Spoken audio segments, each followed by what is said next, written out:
यहाँ पे कुछ अवेलेबल नहीं है और आजकल होटल्स वगैरह भी बंद है। तो रास्ते में हमने एक मुर्गी ले ली और कुछ सामान ले लिया जो ज़रूरी सामान था, घी वगैरह हो गया, प्याज हो गए और मसाला जात, जो कि हमने अभी यहाँ पे एक होटल वाला है उसको फिर ऑर्डर दिया है तो वो पका के ला रहा है। साथ में रोटी वो हमें खुद ही पका के दे देंगे और सालन के लिए कुछ ना कुछ यहाँ पे लाना पड़ता है।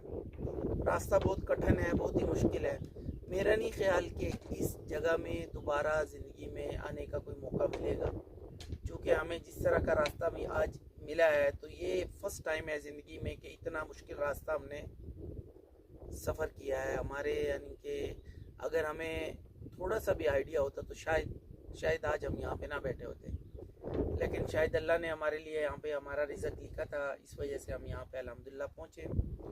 और ये टूर गाइड जो है हमारे हसनैन साहब और हमारे पायलट शुएब साहब, और यहाँ पे जो मकामी ड्राइवर हमें मिले हैं बहुत ही अच्छे, फरहान साहब।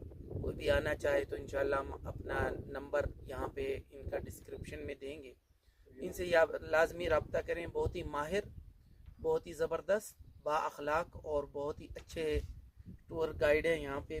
बहुत अच्छे ये डेली बेसिस पे लेके आते हैं टूर्स को।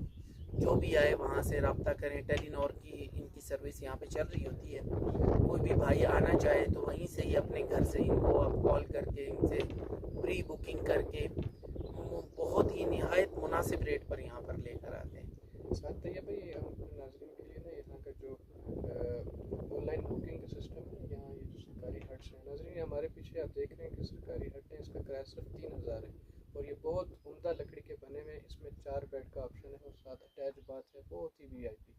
तो इसकी भी हम डिस्क्रिप्शन अपने नाज़रीन को दे देंगे। अच्छा, बात को समेटते हैं, आखिरी ये बता दें अगर किसी ने प्लान करना हो तो अब छोटा सा 1-2 मिनट के अंदर बताएं कि हम रावलपिंडी से मसल चलें, इसी तरह कोई लाहौर से जा रहा है, जहाँ से जा रहा है, हम सिर्फ रावलपिंडी का टूर बता दें बहुत 1-2 मिनट के अंदर कि कैसे चले, कहाँ रुके और क्या क्या मकाम हैं, ये बताएं, बस बैठते हैं फिर किसी एक नई रावलपिंडी से तो जब हमने स्टार्ट किया तो पहले तो मोटरवे का रास्ता तो बहुत अच्छा रहा, कहाँ तक रहा? तकरीबन कोई बटग्राम तक। पहले हम आए, पहले हम पेशावर मोटरवे पे आए, वहाँ से फिर हम नीचे उतरे एबटाबाद और हरीपुर वाली इंटरचेंज से। वहाँ से आगे हम